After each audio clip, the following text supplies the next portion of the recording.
All right. Hello, everybody. Welcome on into another round of Genetics GSA on Twitch. Today we've got a very special guest star.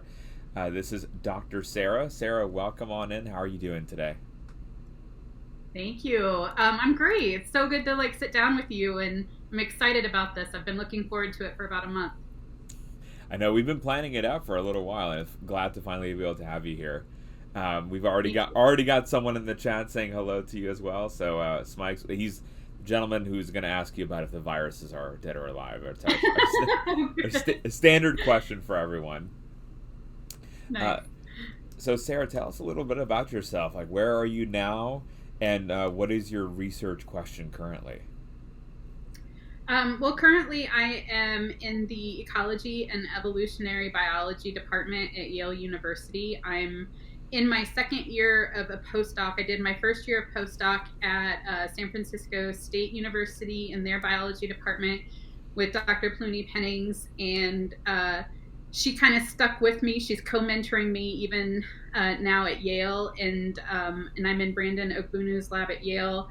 And we are currently finishing a manuscript on viral evolution. I'm looking at within patient evolution of the HIV OMV gene, the envelope gene, which is a gene critical to viral entry into host cells.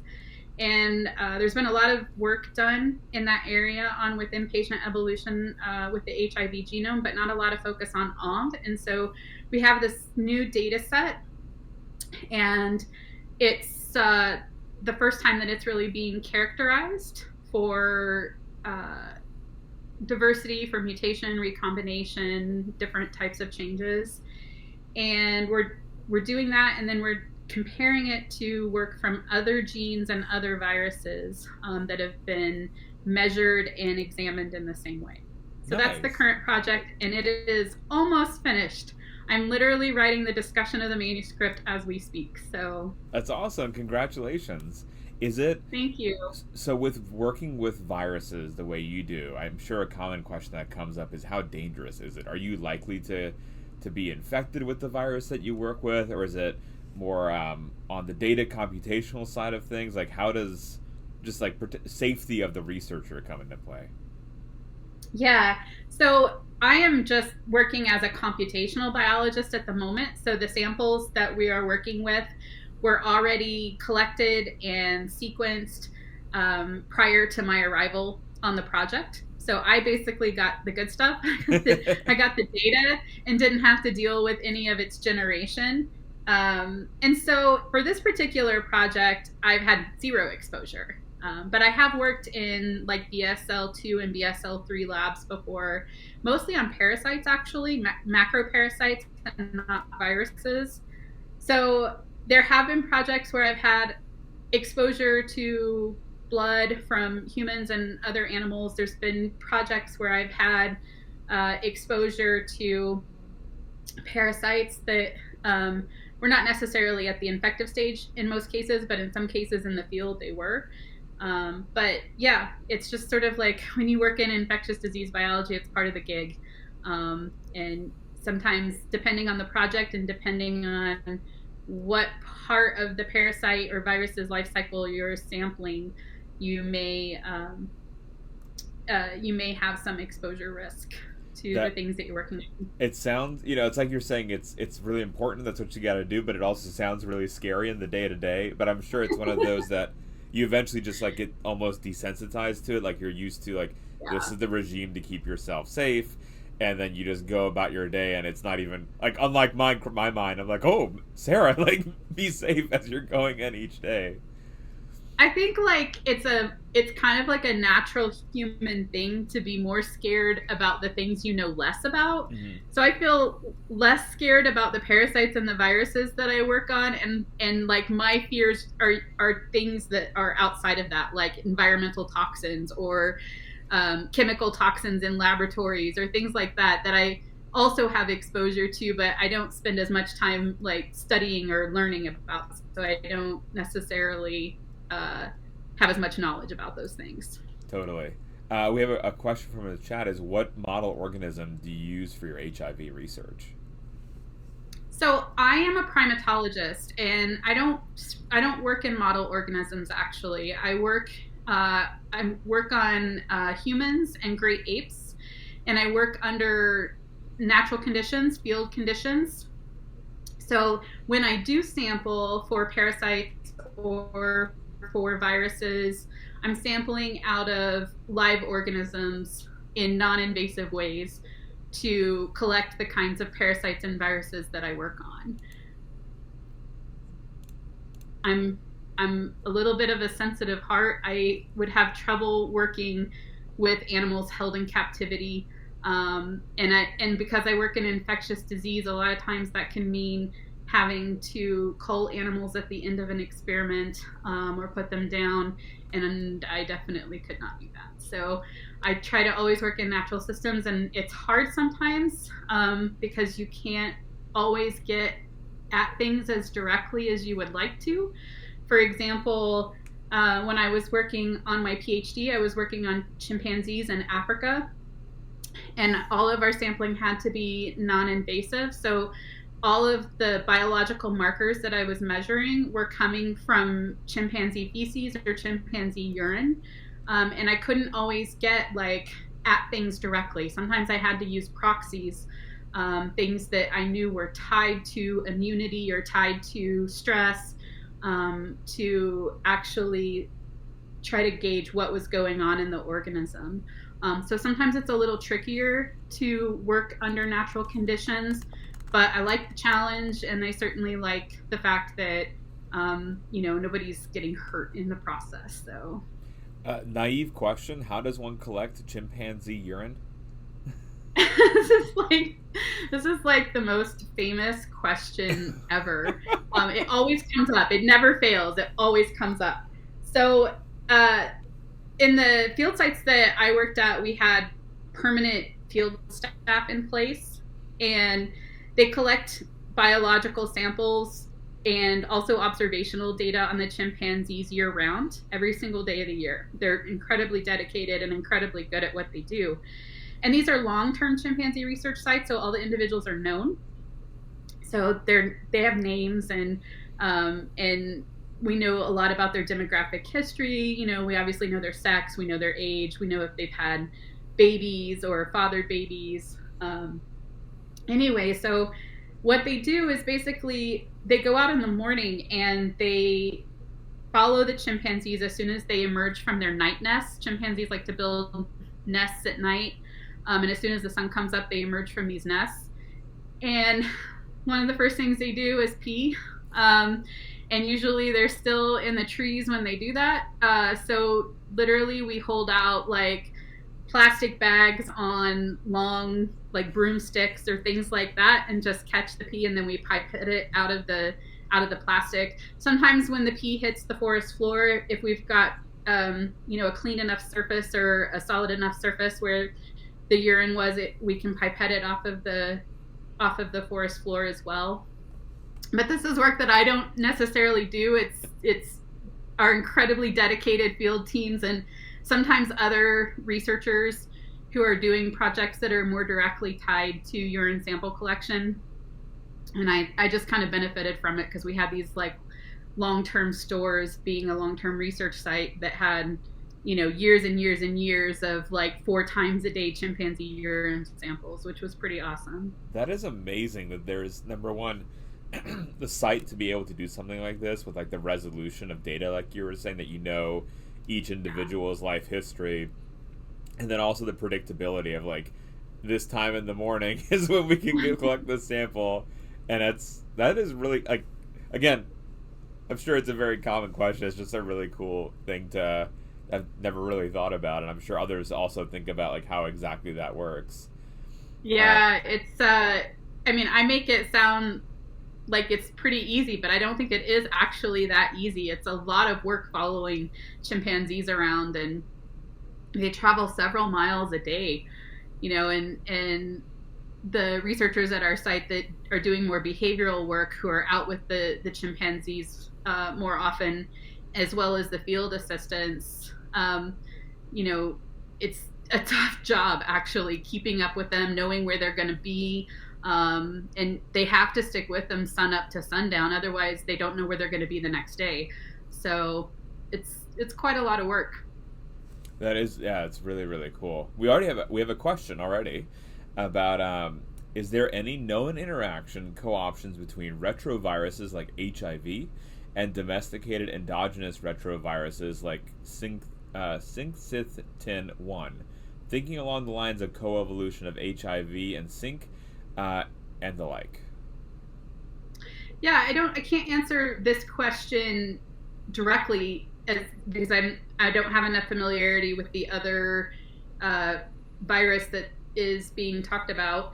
But I will say that I'm really interested in co-infection, and there's absolutely not just interaction between host immune system and virus, but also with other pathogens, whether those pathogens be other viruses, and also with parasites, macroparasites and the like, and the microbiome. So there's all kinds of stuff that's going on that changes what I would call the internal landscape for the virus in terms of the place that it calls home, which is the host, and its interaction with the immune system, and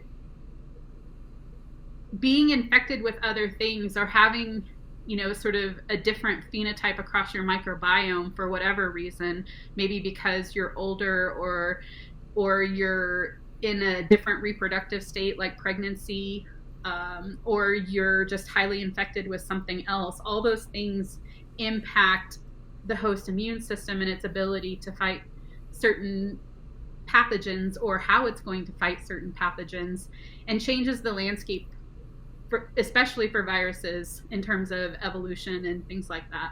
So that's one of the things that I'm really interested in going forward.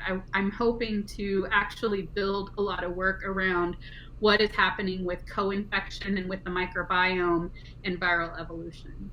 Nice. So, Sarah, take us back. So you work currently with HIV.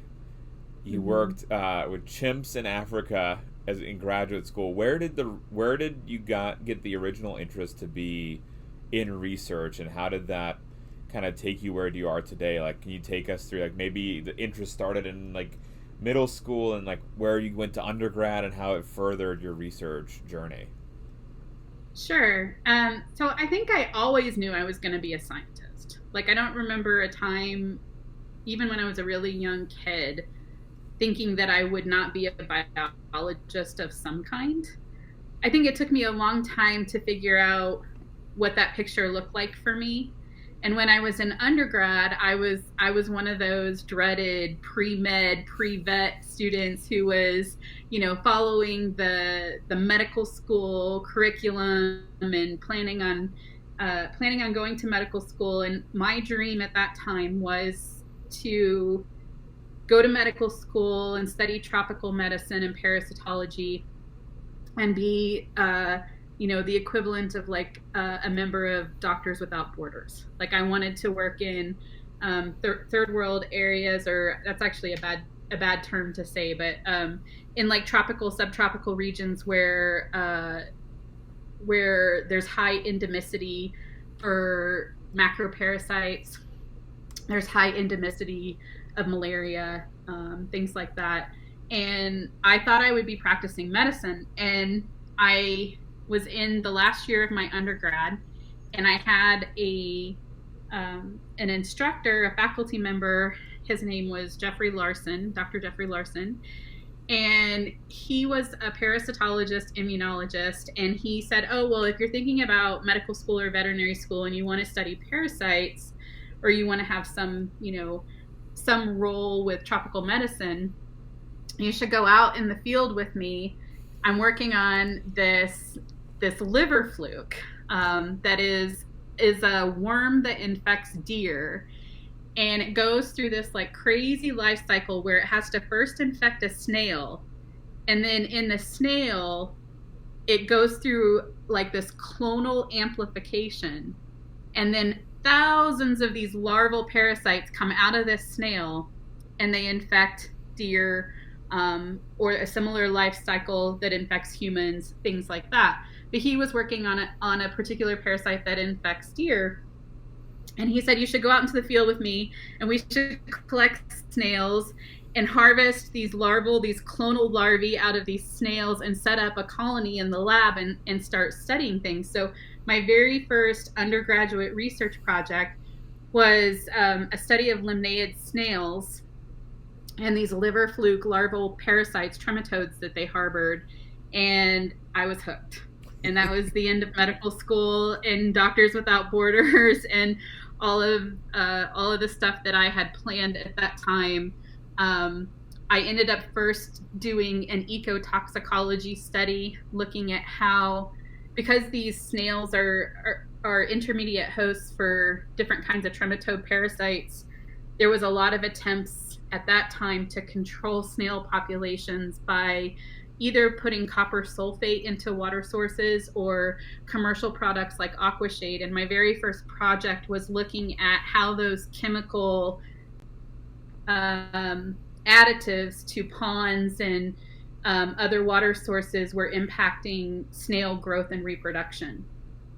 And that's how I got started. And I've never not worked on a pathogen study since. Everything that I've ever worked on since has involved either a parasite or a virus.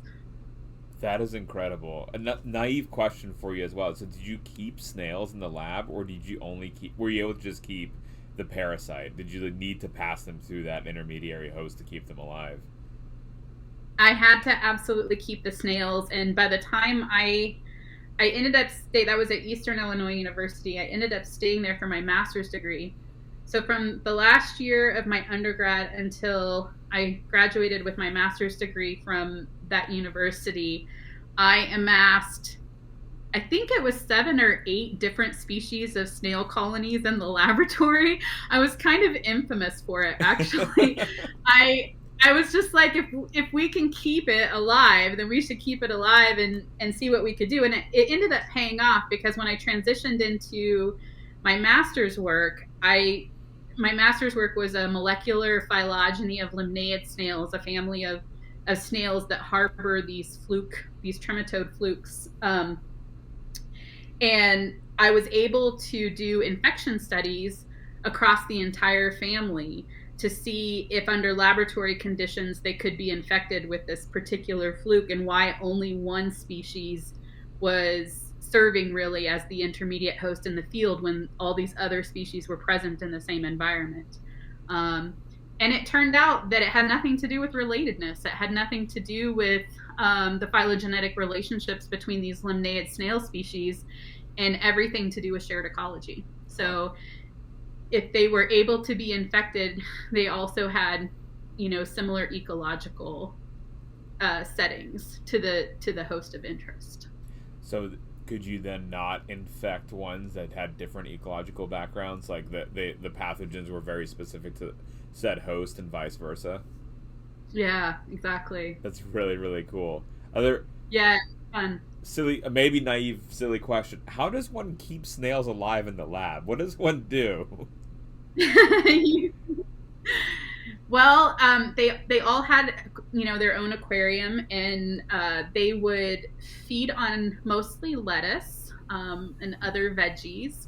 So I would just float lettuce and things in their tank, and they would attach to it very styrofoam and get very excited about it and chomp it all up. And then if you placed like if you those little styrofoam cups, if you cut the bottoms off the styrofoam cups and just float the circle end of the cup, the bottom of the cup, they loved that as a substrate for laying their eggs. Huh. So if you floated, if you wanted, some additional snails for your colony, and you floated some of those styrofoam cups into the tank, they would lay their eggs there, and then I could transfer the cup all together to a new tank and start a new colony. It was actually, fairly easy to do. But some of the snail species in the limnaeid group were really tricky to keep in the lab, because they were more like mudflat snails than like open water snails. And so those were tricky, and they were also tiny. I mean, like half the size of your fingernail, pinky fingernail tiny. So some of them were really tricky to like keep happy under laboratory conditions, but most of them, especially the ones that were more open water snails, were pretty easy to keep happy. Nice. That it's such a cool research question and also a really unique organism. Like I love hearing about, I mean, I love our flies and nematodes, but it's just hearing these unique species that you're studying and like the very important research question that you have to use this organism to ask the question, right? Like it's the best organism to do so. Can you tell us? Yeah, these Digenean trematodes, these two host life cycle trematodes, really hooked me back in the day because their life cycles are so crazy. I mean, if you think about it, like start from the beginning of the story for the parasite life cycle. You're in a vertebrate mammal of some kind. And you're shedding your eggs, and the eggs are passing through the animal in their feces. So now your egg is in feces in an open environment. It gets washed into some sort of water source. It hatches. It's got to go find the right snail, not just any snail, the right snail. And then it has to infect that right snail and survive whatever, sort of immunological attack that invertebrate's going to, put forth to get rid of the infection. It does crazy things like chews up the snail's reproductive tissue so that it forces all the snail's energy into growth instead of reproduction and makes a bigger house for itself. And then it makes all these clonal copies of larval parasites, and then these clonal copies just come out of the snail in the thousands. And then those clonal copies of parasites have to find another vertebrate, the right vertebrate, to infect again. So you've got time in the soil, you've got time in water, you've got time in an invertebrate host, and then you finally make it back to the right vertebrate host, and you're dealing with, another immune assault at another level, and yet they persist. So they're just fascinating, and their relationships with their hosts are fascinating, and the fact that in most cases we find ways to kind of deal with them on an immunological level as opposed to get rid of them like we would a virus, and sort of like go toward tolerance versus elimination, essentially. It's just fascinating. And so then they become a part of our environment and a part of the environment for every microorganism that's in our body, and everything that's happening on an evolutionary level inside a host is impacted by that relationship. So I don't know, it hooked me. It's just, there's like so many avenues for exploration, so many questions that are still unanswered. And then you've got these just fascinating life histories that you're trying to understand. It's pretty cool stuff. Yeah, it's amazing. Even chat's like saying that it's wild that something like that exists. It's so wild. Is there the snails mount an immune response against these parasites, or is it just the parasites always successfully pass through the snail and doesn't negatively affect them? No, there's definitely, just like you would see individual variation in immunity at a vertebrate level, like with us, for example. Like not all of us get infected by things, and of those of us that do get infected by things, not all of us have the same experience, right? This is like common. The same thing happens at the level of the snail. I'm not as familiar with all of the sort of like immunological things that happen in invertebrates as I am with vertebrates, but there's definitely variation. Some snails will never get infected. Some snails will get infected a lot. Some snails will not be able to control the infections and end up losing their reproductive tissues, like the example that I just gave. Some snails will, sort of keep a low-level infection, kind of keep it tamped down, and but still produce some larvae. So there's everything across the spectrum of possibility there. Do you know if they have only an innate immune system, the snails, or is it also adaptive like vertebrates with T cells, B cells? No, I think it's mostly very non-specific. But again, I'm not as familiar with everything that's happening at that level. For the for the reproductive biology of the snails, do you know if there's a finite number of ova, or is it production like with insects where it's stem cell based? So, like with the pathogen trashing the reproductive tract, is that just like a lifetime that it's knocked out, or is it just like a set number of embryos that it takes out? I don't know, but I think it's definite. I think it's probably once it's gone, it's gone. Okay, But I don't know that for sure. Actually, have cool. to look that up. So, what was your master's question? So we've gone a lot of the snail biology, just kind of like whoa, but like, so Yeah. what was So the next one? Yeah. my master's was aggressive for a master's degree.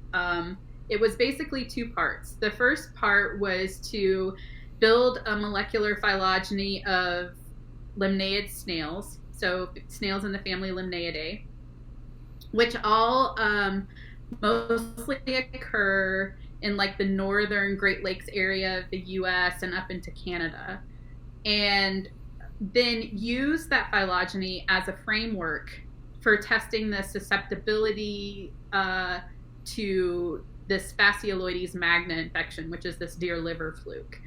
So I did gene sequencing and phylogeny building for the snails. And then as a second endeavor, I did the infection studies in the laboratory, seeing if I could infect each of the different species that were in the phylogeny under laboratory conditions.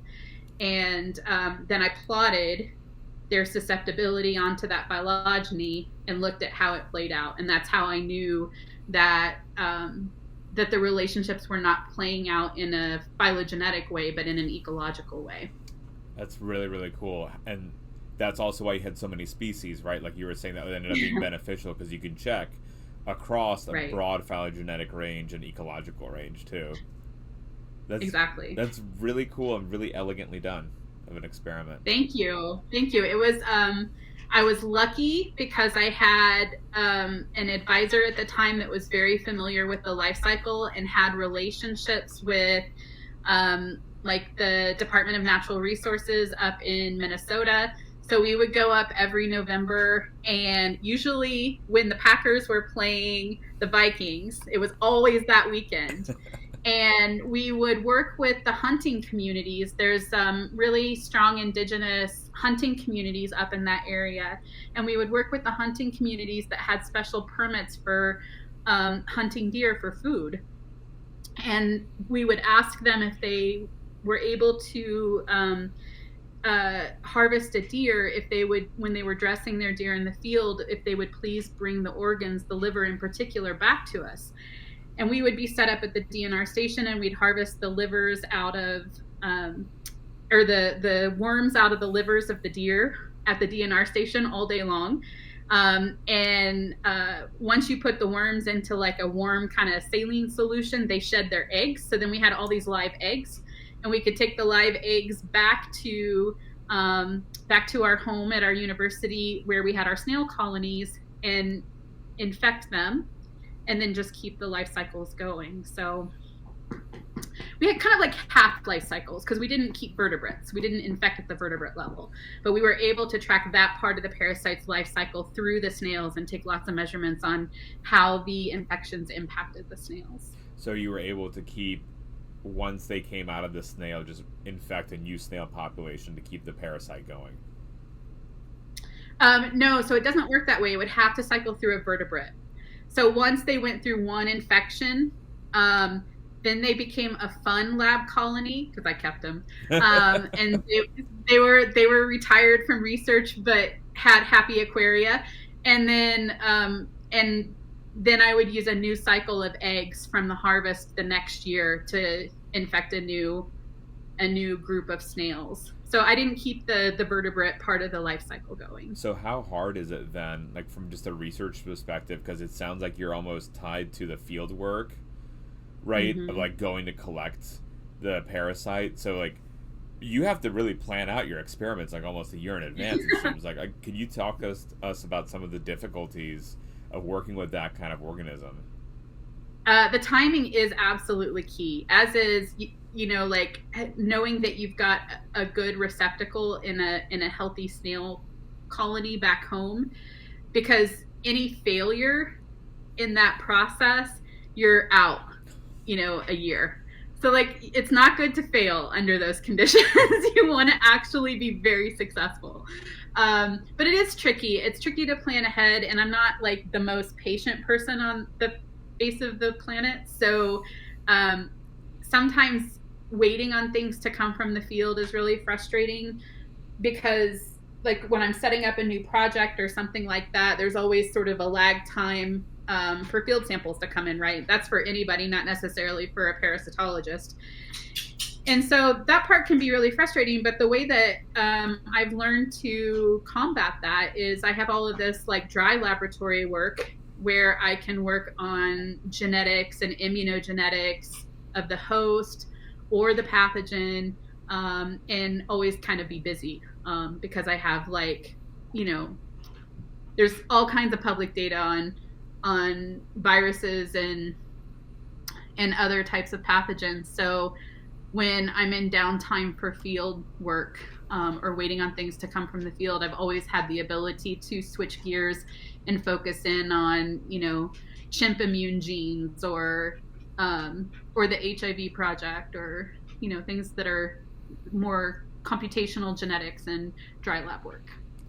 It's really amazing that you're able to pivot that way when needed, and also the time management skills one needs to like pre-plan everything. Like I know I was flying by my seat of my pants on some days, like, you know what, this would be fun to try, but you can't really do that when you're dependent on that yearly harvest and coming in the parasite. Yeah, and it's different for every pathogen, so it's not always like, a yearly thing. That was just the yearly thing with the deer liver fluke was just the most convenient way to harvest, without having to cull animals or keep the vertebrate part of the life cycle, which again is something that I just can't do.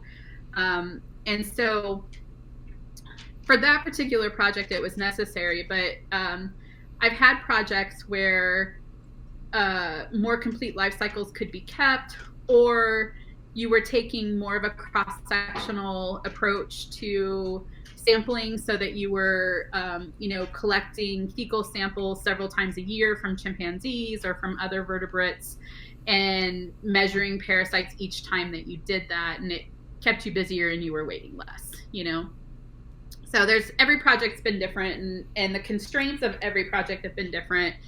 But this is the problem with having field components, right? Is that there are logistics involved in field work, and while they're incredibly rewarding because you get to work in like some of the most amazing places in the world, they are also logistically tough, and you got to work around them. Someone was wondering in chat if you by chance named any of the snails Gary. No. No. I don't know that I ever named the snails, actually. I named the tanks. I remember naming tanks because that made it easier for people to know what I was referring to if I had to send somebody in to feed or something like that. But yeah, there was no Gary. I only named one of my aunts. I couldn't help it. She was special. One question is that, were you able to look at the population level genetic changes in the parasite in high burden versus low burden or latent infections? Like, did the latent guys facilitate mutations to accrue in the parasites? I've never studied a macroparasite in that way, by that design. I have looked at a landscape level, sort of a population genetic level, at both snail hosts and parasites. But this was mostly schistosoma work, Schistosoma mansoni, which is it's a human blood fluke. It's a very similar life cycle to the deer fluke that I was just describing. It goes through a snail as well. But it's only found in tropical environments in Africa, Asia, and South America. And its final host is a human. And it's a very serious human pathogen that causes a global disease burden. And a lot of people in areas where schistosomiasis is endemic deal with those infections, for a lifetime. Even oftentimes when they're treated to clear the infections because of the environmental transmission of the parasite, they'll pick up the infection again. So they're kind of a staple of various tropical regions in Africa and Asia and South America. And I've definitely done some work on a population genetic level with that host parasite system. But the way that I'm looking at within patient evolution of viruses, I've never done with a macroparasite, and it would be tricky because of the life cycles involved. Gotcha. The different parts of the life cycles involved. Yeah, and especially that, like you said, the vertebral part of it too that you'd have to keep up with, and I could not stomach that portion either. The vertebra one, the snails maybe, but the other portion not so much. So yeah, what was the next step then for you, Sarah? So you went through the master's program. It was beautiful, phylogenetics and ecology blending together. You were still working on snails. Where did we go next? Yeah, so I had kind of between my master's at Eastern and my PhD at University of New Mexico in the evolutionary anthropology department, had some wandering around. So I took some time. I had a failed project in South America that failed because of politics. Really, it was shortly after 9/11, and a lot of the laws, we were changing a lot of policies here in the United States for good reason, because we had just gone through 9/11, and so we were doing a lot of like restricting of travel to other foreign nations, and there were a lot of people that from the foreign nation side that were not happy about that because it was impacting their business and their ability to do business with the United States. And it made crossing borders in some areas of the world, especially with biological samples, a virtual impossibility. And so I at the time had a project in Brazil that I really loved, but I was having a terrible time getting samples back into the United States. And I had kind of a choice to make. I either needed to move to Brazil and do the project in its entirety in Brazil, or I needed to come back to the United States and I needed to do a different project here. And the idea at that time of starting over with a new project, having gone through my bachelor's and a master's, and setting up this project in Brazil and having it, kind of go this route, just felt like too much. And I decided to take some time off, and I moved to New Mexico as a citizen and not a scientist, and decided to just live for a while and create some community and create some friends, and not have my life consumed by research science the way that it had been up until that point. And I ended up taking a job in industry, actually. I took a job for a couple years as an environmental consultant doing threatened and endangered species work out here in the West. And I would do things like evaluate sites and projects where things were going to be constructed, whether it was a water pipeline or an oil pipeline or a building or some other structure, and evaluate it for its impact on that habitat and whether it was going to impact any threatened and endangered species in the area. What are the factors that you have to do when doing a job like that? Because I imagine every site is going to be super different, and you're going to be limited with the background knowledge of that site and the conservation classification. Like, how does one even begin a project like that? Yeah, it's daunting. Yeah. It's daunting if it's done right, which of course you always want to do things like that right. So every project, I would have to do research on the area to figure out what was supposed to be there, and whether the things that were supposed to be there, whether that was botanical or animal, were listed as threatened and endangered. And then I would also have to do, because I was out here in the West, I would also have to have archaeologists and anthropologists involved, because of a lot of this land is indigenous land. And so there was that aspect of the report writing as well. So now you've got biological stuff and you've got human cultural artifact stuff going on, All of this requires surveys. So I would have a lot of people working under me as project manager who were completing these surveys and writing reports of what they found. And then I would take all that information and I would combine it with, any of the background studies that I had done about the relative importance of the region to certain things, whether that be human, cultural, or ecological. And I would write a report saying, if the project was feasible, if I supported the idea of the project being implemented and constructed. Sometimes it also meant writing in remediation. So like, you can do this project, but I'm going to write in some mitigation that you have to attend to if you're going to complete the project to help protect the environment, or some remediation to help protect the environment. And sometimes, because New Mexico is what we call a split estate state, you could have situations in which the person that owned the surface, the land, was different than the person that owned the rights to the minerals or water under the land. And that was incredibly tricky and hard because, imagine you're a farmer and you've got 40 acres of farm field, but an oil company owns the mineral rights under your land and they want to come in and put an oil well in the middle of your cornfield. It was situations like that. So then there was a lot of like people negotiation as part of these projects too. So it was very multifaceted, and I learned a lot. I think I learned more about dealing with people than I learned about science or environment. But either way, it was good experience, and I kind of did that time in industry and realized very quickly that's not where I belong, and moved back into research science. So it was a nice little break. Yeah, that's an incredible. It's a very different than what you were doing, but also just the amount of people you just had to manage. Like you were just telling us, like, not only are you having to collect all this data, but there's also archaeologists and other field like experts to bring in, and that's incredible that that transition to that. And then you said you went back to research after.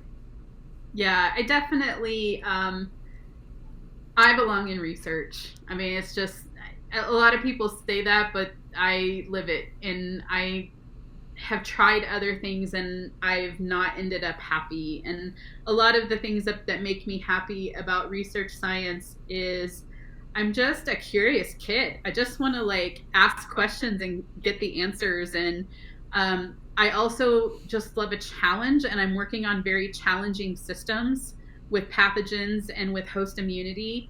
So I constantly feel like I'm learning something new. I constantly feel like I'm being re-educated, and I just can't imagine like not having something that challenged me in that way, Nice.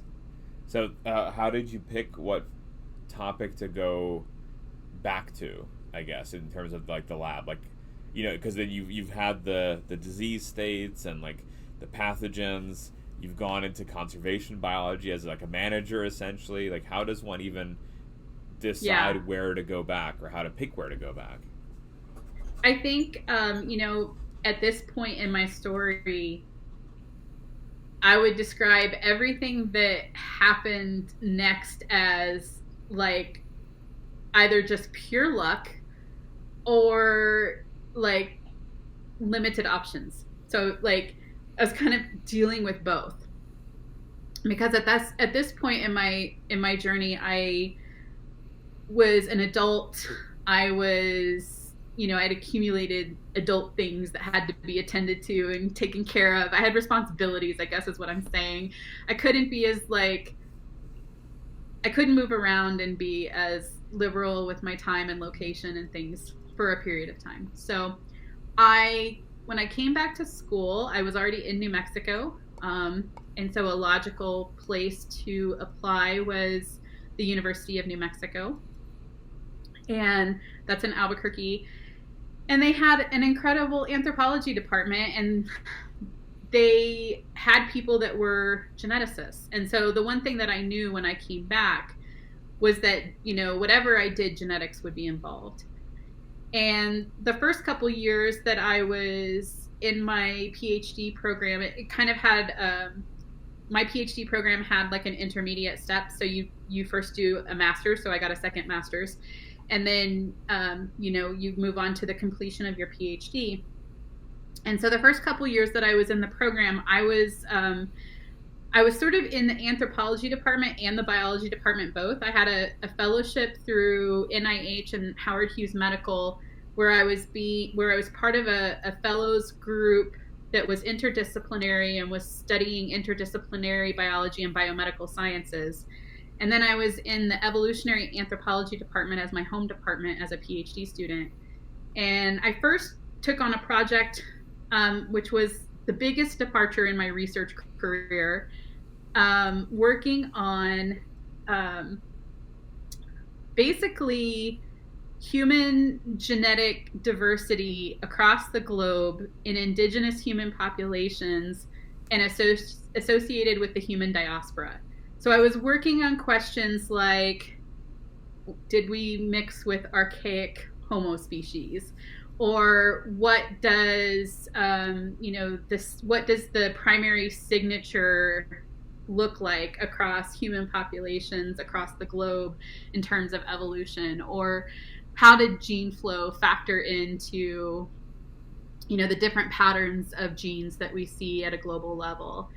And I was working with a data set of just previously available data, microsatellites this time, which is like something that some people may not know what they are, but they're like these short tandem repeats in the genome, and you can treat them like alleles, and you can get a sense of individual level genetic diversity and population level genetic diversity.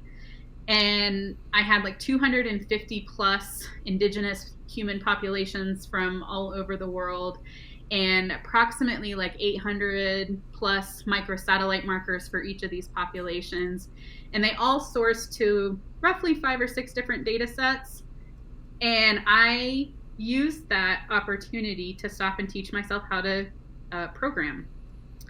So I had 0 computer programming experience, and I had all of this data that I needed to kind of collate into one file that was usable and that I could use to explore questions of human genetic variation across the globe. I took 16 weeks in a graduate level CS class where the whole point of the class was to,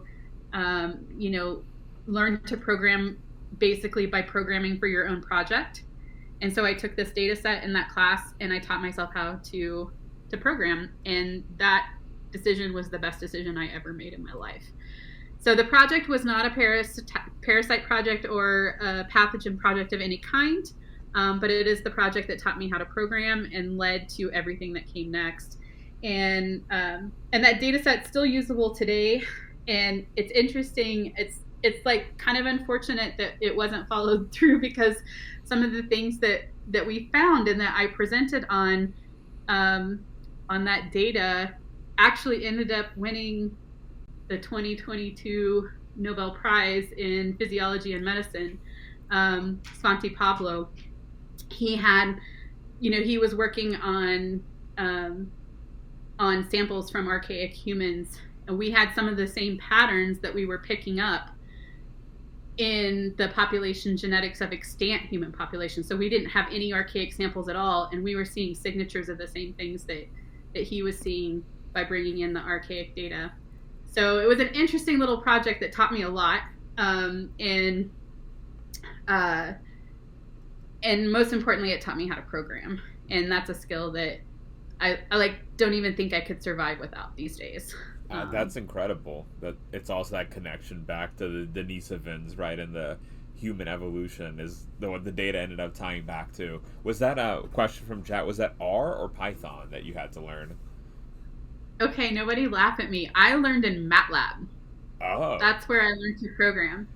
And then after I completed that project, I immediately switched to R, and I've never gone anywhere else. Occasionally, I will use some tools in Python if I have to, but I'm a pretty big fan of R. So nice. I mostly R program. And sometimes I have to do with the genomic stuff, sometimes I have to do stuff in command line with certain packages and things like that. But yeah, everything that you see in my work is almost like 100% across the board R generated stuff. Nice. So this project, while it taught you the fundamentals of coding, was it also the project that you continued with during the PhD, or was that a different project? No, so then for various reasons, I switched to the chimpanzee project, and the chimpanzee project was where I needed to be. It combined all of the things that I had basically been building up over the years. I got to do parasitology again because I was sampling gastrointestinal parasites from chimpanzee feces. I got to do host genetics again. So I sequenced the immune genes of the chimpanzees and used that information to look at different patterns of viral respiratory infection and gastrointestinal parasite infection. And I got to learn something new. Because my project was basically a life history based project where I was looking at trade-offs between reproduction and immunity, I also got to learn some endocrinology, and I sampled chimpanzees for stress hormones and for markers of energy balance that I could add as information to my studies. And again, all of this is because of these long-term research sites, right, that had just catalogs of samples and or data that made all of this possible, all of this able to be tied together. And I loved my PhD. Like, I loved the questions that I was asking, and I loved the work that I was doing, and it was super ambitious. And I think a lot of people thought I would never pull it off, and I did. And one of the coolest things about my PhD work, at least initially, was that I had a research advisor at the time that recognized that I didn't have all the resources laboratory-wise that I needed at the University of New Mexico, and helped me design a project that sent me other places. Basically sent me to the places that had the right labs to do the kind of work at the level that I wanted to do it. So I defended my research proposal at the University of New Mexico, and then I hit the road literally with a suitcase, and I spent the next 4 years of my life traveling between Stanford University School of Medicine, the University of Wisconsin-Madison, vet school, Washington University in St. Louis, and then back in Albuquerque for the endocrinology work. And I was living in Idaho at the time, and my field sites were in Africa. So I was literally for 4 years never home. Like, I was just living lab life, traveling from one site to the next. I had research projects going at every single one of the sites. It was a multitasking dream if you're a multitasker. I had a group of students at the University of Wisconsin-Madison that were helping with the parasitology because it was the most time-consuming of all the laboratory work. And so I got to mentor like 8 or 9 students during this process. And I think it's probably like my crown jewel, like, honestly, like, in terms of the logistics that were required, the fact that I covered so much data collection in such a short period of time, that I worked across like all these different disciplines, from parasitology to genetics to endocrinology to field work to, everything in between, really. I'm just really proud of it. I'm proud of the work, and I'm proud that I was able to handle something like that at a PhD level. Yeah, I don't think most postdocs or professors could handle something like that, right? Like, that's going to all those various sites, right, where each site is specialized in one particular topic, is the way I'm understanding, right? Plus the field collection that you had to do, not just it's not even on the same continent, right? Not even a nearby continent. Like, it's across an ocean. And Yeah, and that, that's the thing. That's why I'm so complimentary about the field teams that were in place at these sites, because it would be a literal impossibility if there were not a full-time field staff there collecting samples, because we were collecting samples at basically on a quarterly schedule. So every quarter, every chimpanzee at these research sites had to be sampled. And there's no way that I could do all the lab work that I was doing back home if those field teams were not, just busting it in the field, getting those samples and sending them back, not just to me, but to, every researcher that was working with us, except for maybe the behavior people who were in the field themselves. Anybody that was back home doing lab work was benefiting from these long-term, sort of pipelines. So I'm hugely grateful to the individuals that performed that work, that made everything possible. But it was like a right time, right place kind of project, because all the things that I had been thinking about that I had always wanted to test and thought would be like a really tricky thing to do, because you'd never have all that data in place together at one time, or if you did, it would take you a decade to do it, all of that was a possibility with this particular project. So part circumstance, I was already in New Mexico, and therefore it made sense to stay there, and part just pure luck that I had these ideas in my head, and I found a group that had the samples that made it a possibility. and you had a mentor that facilitated it too, right? That was able to help make those connections that you can do something like that. Because I know many people would be like, well, just pick a different project, right? I think if I could say, my first research, my PhD research mentor, the person that started me in this project, if I could say like one thing about that person, besides the fact that they're an incredibly talented scientist, it would be that I was given a lot of latitude. There was a lot of trust that was placed in me, and I was given a lot of latitude to pull this project off. And I don't know that many PhD advisors would look at somebody that young in their research experience and their research program and recognize that I was the kind of person that could pull that off. And she did. And she told me that, in the beginning, that, that was basically not something that maybe she would trust with anyone, but she felt like I could actually do it. And I think during the process, when things got really tough and there were some complications that, that made pulling everything off at the end of the day very tricky, I think that there was like moments where people, not necessarily her, but other people in the situation had doubts, like maybe you're just going to have to like cut some of this so that you can like get the work out and get done or whatever. And I just saw the whole picture, and I just wasn't willing to. I saw the whole picture, and I needed to see it through. And I think PhDs are more than just a research journey. The work is important, right? The science is important, but I think it's not always about the work, in terms of like what you actually gain in doing a PhD.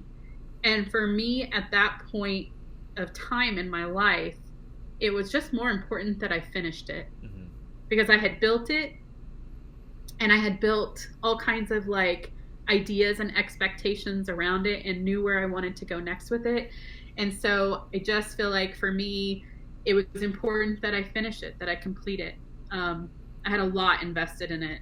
As you might imagine, for somebody, to take 4 years of their life and live on the road, there was a lot of money invested. There was a lot of time invested. My life revolved around this project. There is no doubt about it. So I had to see it through. It was my baby. Yeah. So. Could you tell us some of the highlights of the project in terms of the data that you got out, and also how maybe tying it back to these different sites, right? And just how to like woven in of all the coordination that you have to do to, to get that like really cool piece of data. Yeah. I'll kind of like separate it into two bins. There's sort of like the life history work, where I was looking at trade-offs between reproduction and immunity. So the idea behind this is that We all have a set amount of energy that we can invest in things.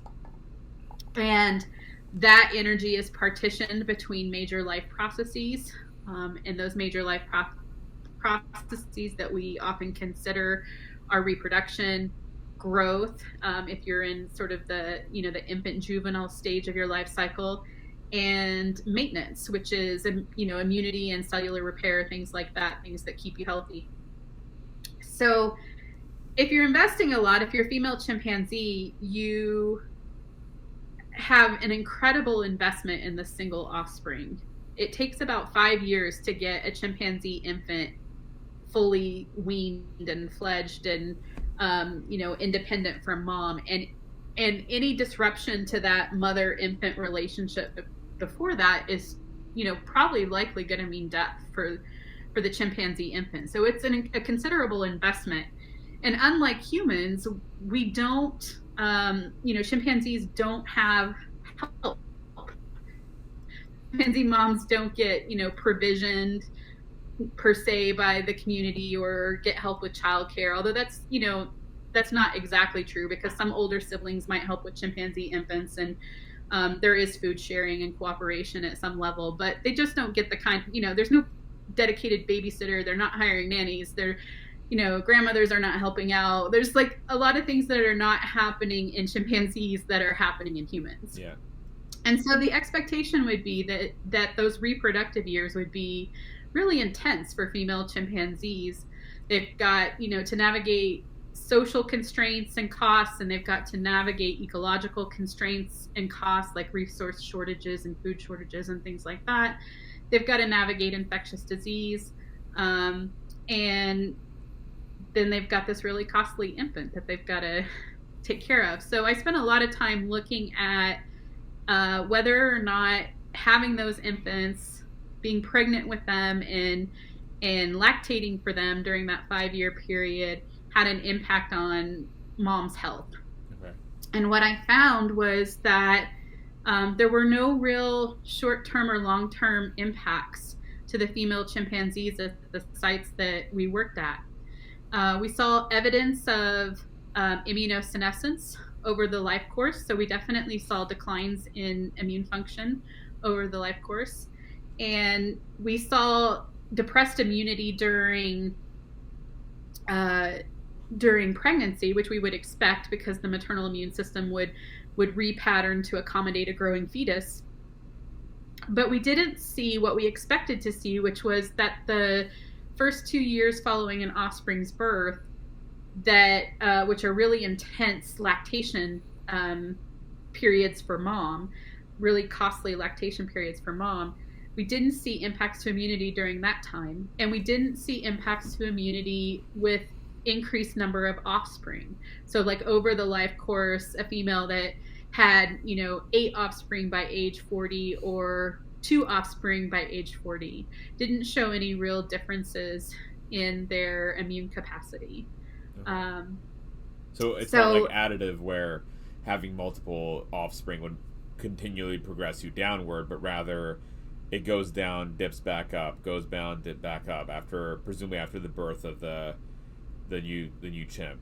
That's really cool. and not even with lactation, not even with the heavy investment of lactation, but just that up and down was really just pregnancy alone, which I think must be just again the maternal immune system repatterning itself to accommodate the fetus. Yeah. But then quickly rebounding as soon as the offspring is born. It's interesting with the energy trade-off. You might assume, right, that like especially during lactation, there's so much energy being deposited towards the offspring that there'll be a dip somewhere, and an immune system makes sense, and it's really cool that there's actually not any dip there, but you see a recovery.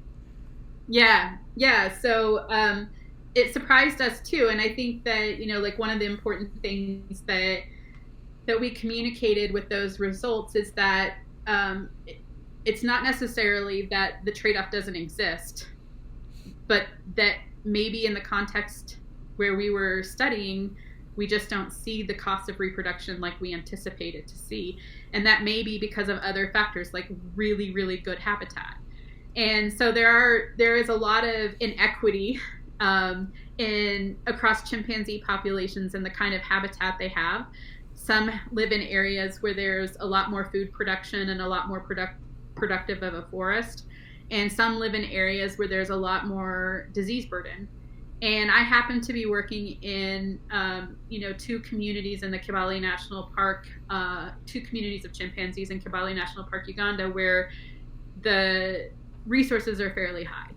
It's a pretty good forest habitat. So maybe our chimps just aren't experiencing those costs in the same way another chimp population might be that has less resources or a higher disease burden. But it definitely didn't follow theory. And there's a lot of talk in human populations, this idea of maternal depletion, which is the cumulative effect over the life course that you were just talking about. And when we look in human populations, we see this too. It's very context dependent, this life history trade-off between reproduction and immunity. And some studies in human communities support that, and some don't. Some have, don't go either way, So I think that it's really important to take into the context. We had a couple pieces of evidence at the end of that work that suggested we were on target with thinking that maybe it was the high resource availability of our chimpanzees that was preventing them from experiencing costs of reproduction. And those two pieces of evidence were that there was no evidence of a sign of parasite burden fluctuating with stress levels. And then more importantly, there was, we had two different communities of chimpanzees in the same forest, and one chimpanzee community is a lot larger. It's like 4 times the size of the other, and has a more productive, proven more productive area of the forest. Mm-hmm. And those chimpanzees had lower parasite burdens. Oh, that's cool. They were healthier. So there were definitely some ecological signals that that it's possible that the high level of resources is what's offsetting that trade-off in those two communities. But it would be super interesting to look across multiple chimpanzee communities that have, various resource holdings and see if that's right, to see if we do see more evidence of costs of reproduction when resources are low. And it does suggest, right, the possibility of, like you were saying, if there was chimps living in an area with far fewer, less food quality or less food total, maybe you would see the sustained depression of the immune response on the part of the mom versus the immediate jump back after giving birth. There's just, again, neat, like you were saying, the interplay between your ecology and then also your immunity and eating, diet, all these things, again, kind of linking together. It's really, really cool. What was part 2 then? So you were saying... So that's actually just half of my PhD, and then the other half of my PhD was studying the chimpanzees' immune genes and looking at primarily or evidence of respiratory viral illness from health observations in the field in relation to their actual MHC, major histocompatibility genotypes, which are these immune genes that are directly tied to combating intra and extracellular parasites and viruses. And so the second half of my PhD was, a study of looking at the relationship between chimpanzee immune genes and signs of viral respiratory illness in 2 communities. This time of chimpanzees, actually it's 4 communities, 3 from Gombe National Park in Tanzania, and 1 from the Kibale National Park in Uganda. And they're communities that have, historically had gene flow between them. There's evidence from their immune genes that both communities still harbor probably what were some founding genes because they share them, they have them in common. And then there's also evidence that there's been a lot of local adaptation because about half of their immune genes are different from each other. And what we found was that there are patterns in the relationship between the immune genes and observations of viral respiratory illness were very different too, across about 20 years of study. So there, were things, we looked at multiple levels from the actual genotype to the phenotype to like molecular level to the phenotype to the trait. And there was evidence of some genotype associations with respiratory infection at one site at Uganda, where there was like a heterozygote advantage, paid off to be a heterozygote at this particular locus. But we didn't see it at the other site, despite the fact that they shared like half of their alleles. And then at the other site, we saw evidence of some molecular and phenotypic differences playing a role in the association with respiratory illness, but we didn't see that back at the Uganda site. So even though these two, like, you know, sort of communities of chimpanzees who share a relatively recent genetic history and share half of their genetic complement at this particular immune gene, even though they're like that similar, there were these very different patterns and association between immune genes at various levels and viral respiratory disease. And that was really fun work and really interesting work because obviously because of the climate that we're in, and with chimpanzees being so closely related to humans, they're very susceptible to all of our diseases. And in fact, the respiratory infections that I'm referring to in this particular case are human-sourced cold viruses, which chimpanzees can pick up. And there's a lot of concern about other viruses that are shared between humans and primates. And so having a good understanding of how immune genes at every level are impacting or mitigating the ability to fight off infection in different viral contexts is really important work. So I loved that work, and I also love the fact that it gave me the chance to learn about immune genes. It was the first project where I got to work on MHC genes, which it had been like a dream of mine. So I was like super excited about that. And also that I got to combine, again, because I had these lucky research site situations, I got to combine that genetic data with so much other data to help me figure out what was going on with infection and other things. So yeah, it just like sort of completed the picture. So it was a beast of a PhD. Yeah, definitely, but I'd say. It was a beast by my design. So I can't really complain because it was all the work that I wanted to do. Yeah, so. But you're like you were saying, that's like a Herculean effort with all, not just the different institutes as well, like, but across country different institutes, and then across continent for sample collections and integrating all those different sites together to answer these, you know, fundamental research questions. I feel like needed a superhero, and so we got that superhero. Yeah, I don't know about superhero. I'm proud. I'm proud of what I did and what I accomplished, and I think it gave me a lot of confidence in myself and in going forward. I knew I could work independently. There was no doubt. I knew I could run a lab. There was no doubt. I was running labs in like totally different areas of science, from genetics to parasitology to immunology to whatever, endocrinology. Like, I knew I left my PhD knowing that I was ready, like knowing that I could do all the facets of the job. I'd already been teaching at a university level for many years as a, you know, full instructor of record. And then I had all this laboratory experience and working across all of these environments, from medical schools to veterinary schools to public health to basic science. And so, yeah, it was a confidence builder, and it was work that I was proud of. And I think when you look at my non-traditional trajectory, and whatever you want to call it, I think that's the theme, is that I pursue the things that I want to pursue. I ask the questions that I want to ask. If I have to learn something new, I learn it.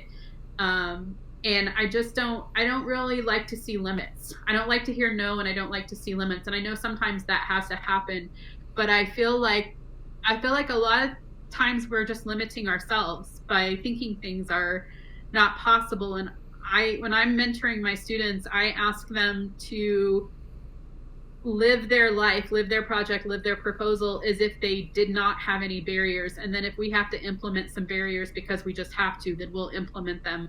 But when they're in the like creative phase, I don't want my students thinking in terms of limitations. I want them to think in terms of possibilities. And that's how I kind of approach everything in my life. Try to stay optimistic. I've had a very rough road. It's been a very long journey. I haven't had a lot of support at times. I don't come from a background where I had a lot of community support going into science. So I'm a very dedicated mentor for that reason, because I know what it's like to not have help. I know what it's like to not have the support you need. And I also think that a lot of people in my position, coming from my background, would work in a world of no's because they're used to hearing it, you know? And I don't know what happened with me that I just don't work in a world of no's. It's an innate trait, I guess.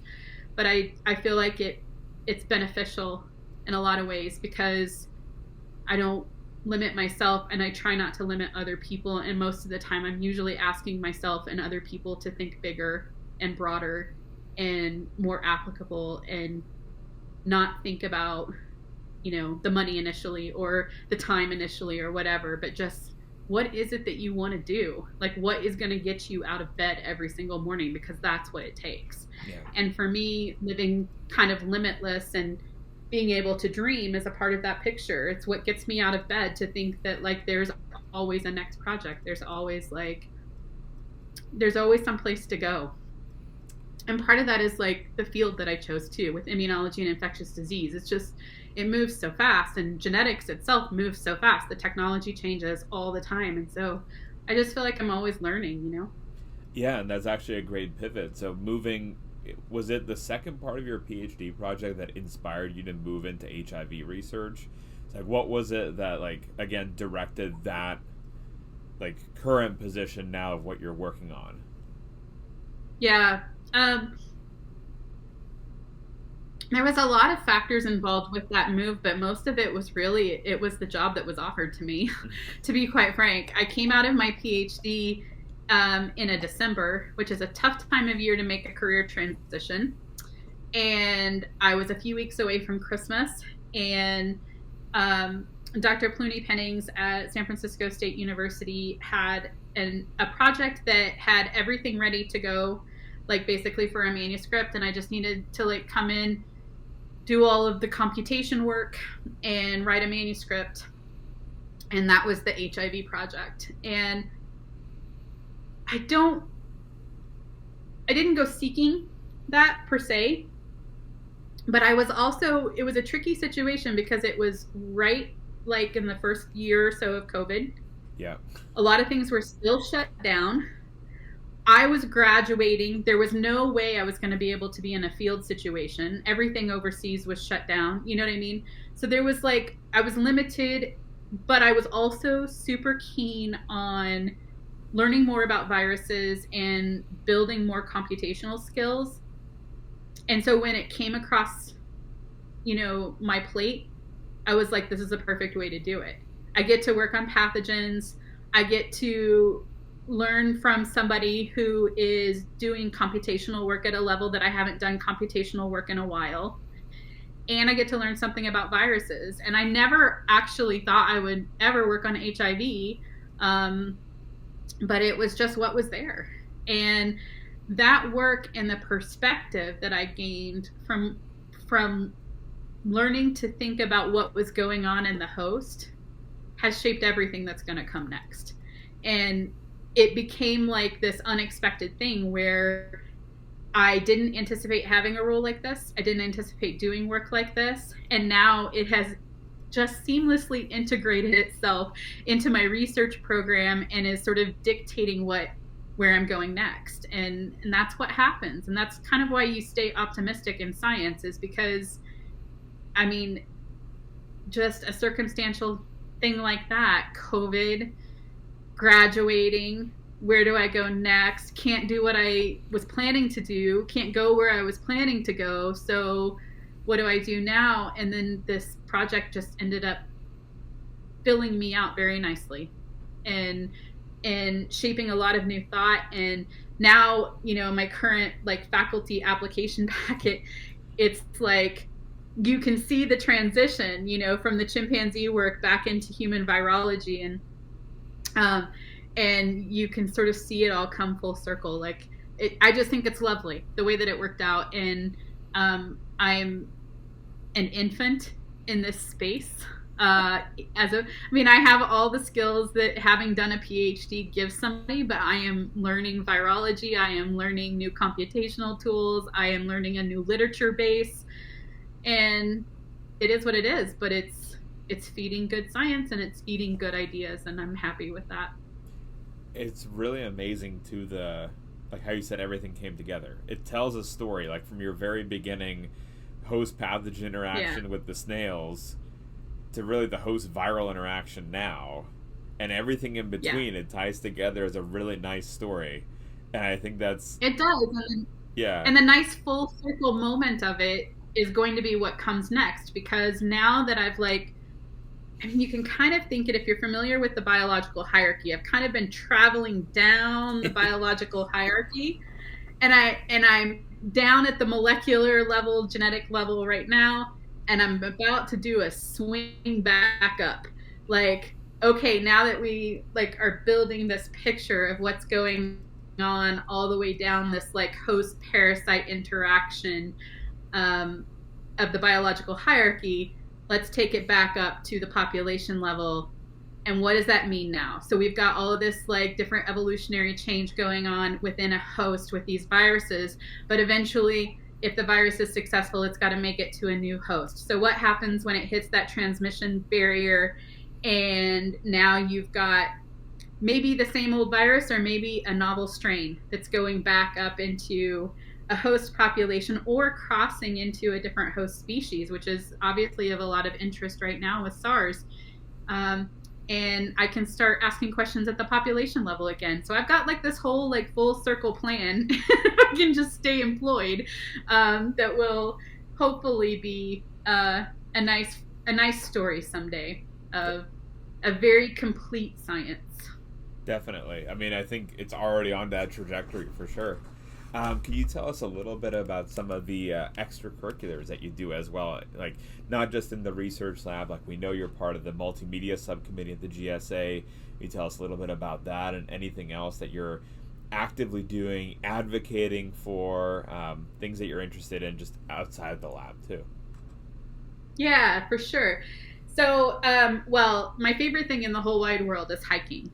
And hiking plus photography is kind of my counterbalance right now for all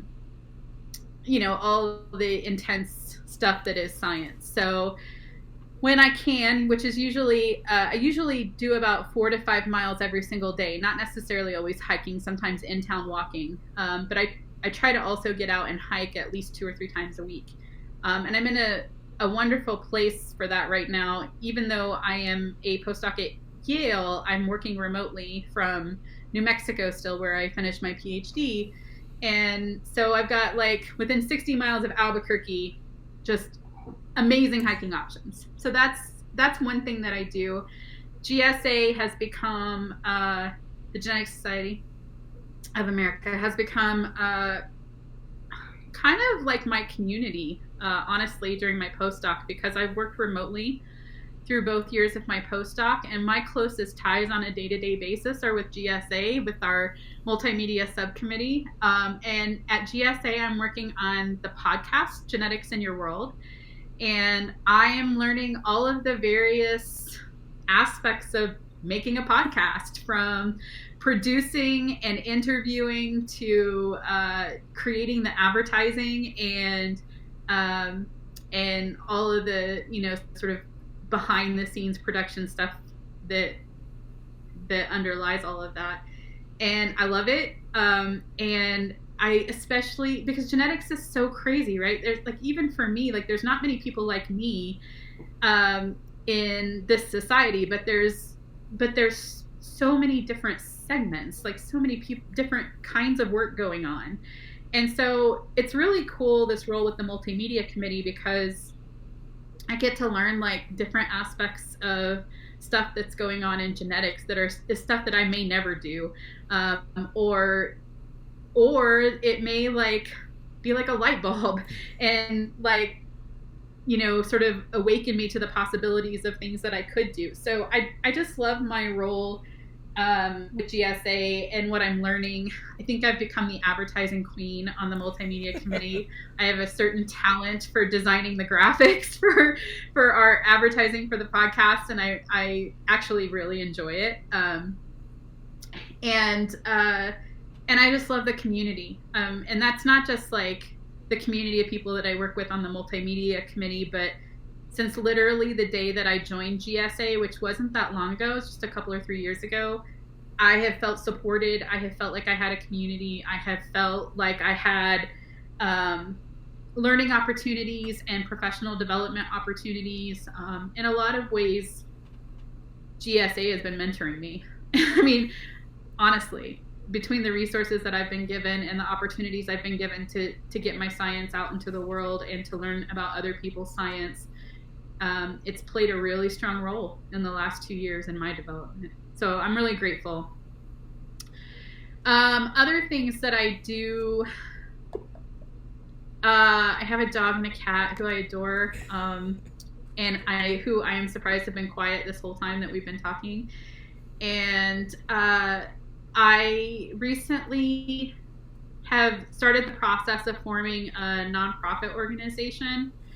I unfortunately have had and am still having some issues with some of the science that I've produced, and going through that journey of being up against a university or being up against people with higher titles and more seniority than you, more experience than you, more resources than you, has really impacted me. The organization that I'm starting is called the Rose Tide Foundation. It's a play on my love for Rosalind Franklin and for Rachel Carson, both who are incredibly strong. Were incredibly strong women scientists who took some very brave steps in their career, and also experienced, unfortunately, some huge costs. And it's been difficult for me to be vocal about the things that I have been going through because of my position, because I'm a postdoc, because I'm not in a tenure track faculty position yet, and I feel like academia kind of frowns on that a lot, about being vocal at this level, about sort of like not playing the game, and sort of watching your P's and Q's. But I also feel like that early career researchers need a voice, and they need resources, and they're not getting them from universities when bad things happen.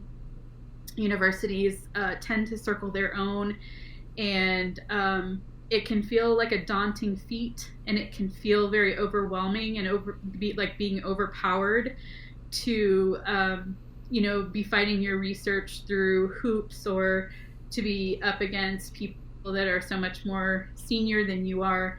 And I'm the kind of person that's heavily invested in everything that she does. So it hurt me when problems happened. It didn't just hurt me like in terms of disrupting my career progression, but it actually hurt me. And not having the resources, the money, the lawyers, the titles, the community, all the things that go into sort of having to navigate a research problem when you're an early career researcher shouldn't be this painful. It shouldn't be this hard. And part of the reason that it's hard is because we've created communities that don't stand up against it, that ask you to be silent, that ask you to let go, to ask you to do whatever instead of use your voice and fight for what is yours. And so Rose Tide, which is a super infant at the moment, is designed to be a place where people can turn and have a solid ear and gain some solid resources if they need them. And it's, I think, maybe mostly designed with women and members of other marginalized group and STEM in mind, but it's going to be open to everyone. And if I can do that, if I can like provide somebody else with some place to turn when they feel like they have no place to turn, I feel like I will have accomplished something to just provide some resources in situations like that. So it's very new, and I hope to grow it as I grow as a scientist and as a PI, hopefully, and have it be a positive thing that isn't just about individual support, but maybe changes policy and changes some things.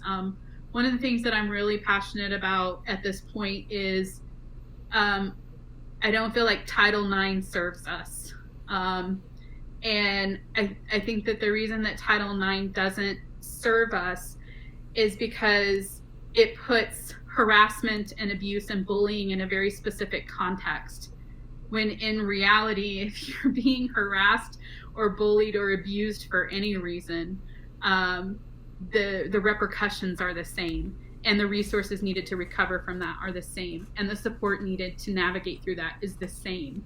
And to have universities look at that and not see it as see your case as a viable case for needing help because it didn't have, a certain underlying factor to it or whatever the situation might be, I think is wrong. Trauma is trauma. And I think if you're going to navigate that space of protecting trainees and students at an undergraduate level from harm, then you have to have something in place policy-wise that addresses every need that causes that kind of damage as the same. And so I'm thinking, down the road of maybe taking it on at a higher state, federal level as policy change, and making sure that we have the right kinds of support systems within universities to address these kinds of problems when they happen, so that people don't get run over.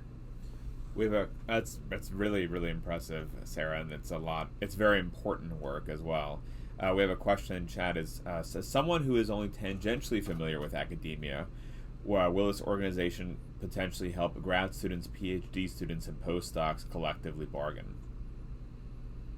I think that that's sort of the sentiment is, I mean, that's my space, right? I'm an early career researcher in academia, so I'm really kind of only thinking in that space right now.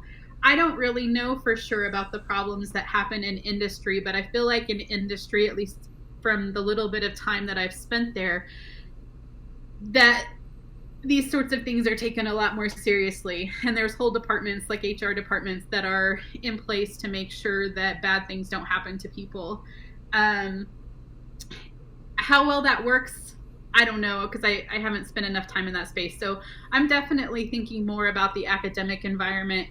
I'm thinking also probably more about PhD students, postdocs, and early career faculty, because that is a really critical time if you're trying to build a really critical and a really competitive time if you're trying to build a career where losing, whether it's losing access to research that you've done, or losing access to mentors, or losing access to letter writers, or losing access to any of the things that are sort of required to get you to the next step, is a pretty big hit, actually, and it's really hard to navigate. And I feel like a lot of people get chased from science for just on that alone.